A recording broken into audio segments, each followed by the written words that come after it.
ഡൽഹി സ്ഫോടന case doctor Muhammad Arif പഠിച്ചത് കേരളത്തിലല്ല, സ്ഥിരീകരിച്ച സർക്കാർ. ഡൽഹി ഭീകരാക്രമണവുമായി ബന്ധപ്പെട്ട് അറസ്റ്റിലായ ഡോക്ടർ മുഹമ്മദ് ആരിഫ് പഠിച്ചത് തിരുവനന്തപുരം മെഡിക്കൽ കോളേജിലെന്ന റിപ്പോർട്ട് സ്ഥിരീകരിക്കാൻ കഴിയാതെ ആരോഗ്യവകുപ്പ്. പ്രാഥമിക പരിശോധനയിൽ ഇത്തരത്തിലൊരാൾ പഠിച്ചതായി ആർക്കും അറിയില്ല. 15 കൊല്ലത്തെ MBBS വിദ്യാർത്ഥികളുടെ പട്ടിക സൂക്ഷ്മ പരിശോധനയ്ക്ക് വിധേയമാക്കും. ഹിന്ദുസ്ഥാൻ ടൈംസ് അടക്കമുള്ള ദേശീയ മാധ്യമങ്ങളാണ് ഇക്കാര്യം റിപ്പോർട്ട് ചെയ്തത്. UP കാൺപൂരിലെ ഗണേഷ് ശങ്കർ വിദ്യാർത്ഥി മെമ്മോറിയൽ മെഡിക്കൽ കോളേജിലെ സീനിയർ റെസിഡന്റ് ഡോക്ടറാണ് മുഹമ്മദ് ആരിഫ്. ഇയാൾ MBBS പഠിച്ചത് തിരുവനന്തപുരത്താണെന്നായിരുന്നു വാർത്ത.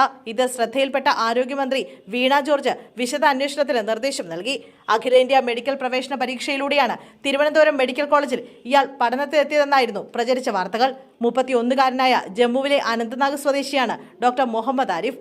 അതേസമയം സ്ഫോടന കേസുമായി ബന്ധപ്പെട്ട് അറസ്റ്റിലായ മുഹമ്മദ് ആരിഫ് പഠിച്ചത് കാൺപൂരിലാണെന്നും എന്നാൽ ഇതേ പേരിൽ മറ്റൊരാൾ തിരുവനന്തപുരം മെഡിക്കൽ കോളേജിൽ പഠിക്കുകയും ചെയ്തിരുന്നുവെന്നാണ് ഇപ്പോൾ പുറത്തുവരുന്ന വിവരം.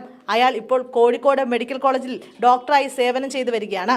എന്നാൽ ഈ ഡോക്ടറുടെ ഫോട്ടോ ഉൾപ്പെടെ പ്രചരിച്ചായിരുന്നു പുറത്തുവന്ന വാർത്തകൾ. അറസ്റ്റിലായ ഡോക്ടർ തിരുവനന്തപുരം മെഡിക്കൽ കോളേജിലാണ് പഠിച്ചതെന്ന് ഹിന്ദുസ്ഥാൻ ടൈംസ് ഉൾപ്പെടെയുള്ള മാധ്യമങ്ങളിൽ വാർത്ത വന്നിരുന്നു. ബുധനാഴ്ച കാൺപൂരിലെ അശോക് നഗർ ഏരിയയിലെ വാടക ഫ്ളാറ്റിൽ നിന്നാണ് ആരിഫ് പിടിയിലായത്.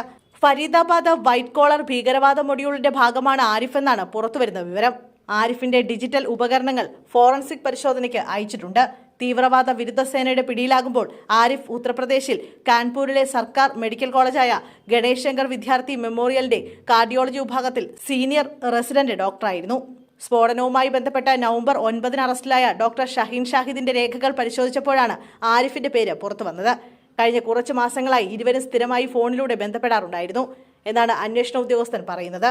4 മാസമായി ഇന്റർവെൻഷൽ കാർഡിയോളജിയിൽ നൂതന പരിശീലനം നടത്തി വരികയായിരുന്നു ആരിഫ്. കോളേജ് ഹോസ്റ്റൽ സൗകര്യങ്ങളുടെ കുറവ് മൂലം ക്യാമ്പസിന് പുറത്താണ് താമസിച്ചിരുന്നത്. ഫരീദാബാദ് അൽ ഫലാഹ് മെഡിക്കൽ കോളേജിലെ ഡോക്ടർ ഷഹീൻ സിയാദുമായി ആരിഫിന് അടുത്ത ബന്ധമുണ്ട്. ഡോക്ടർ ഷഹീൻ സിയാദിൽ നിന്നും ലഭിച്ച വിവരങ്ങളുടെ അടിസ്ഥാനത്തിലാണ് ആരിഫിലേക്കും അന്വേഷണം എത്തിയതും പിടിയിലായതും.